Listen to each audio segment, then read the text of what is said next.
आमचे एज्युकेशन सोहळ्यात स्वागत करत आहे. मी तुमच्यासोबत माझा सिनियर केजीचा अनुभव सांगू इच्छितो. ते खूप छान दिवस होते.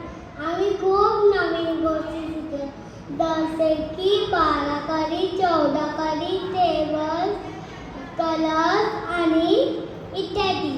तसेच आम्ही सारे खूप सण साजरे केले, जसे की दहीहंडी, होळी, ख्रिसमस, दिवाळी आणि खूप सारे कलर्स डे. आम्हाला शिकवणारा नवीन नवीन अनुभव दिला व मार्गदर्शन करणारा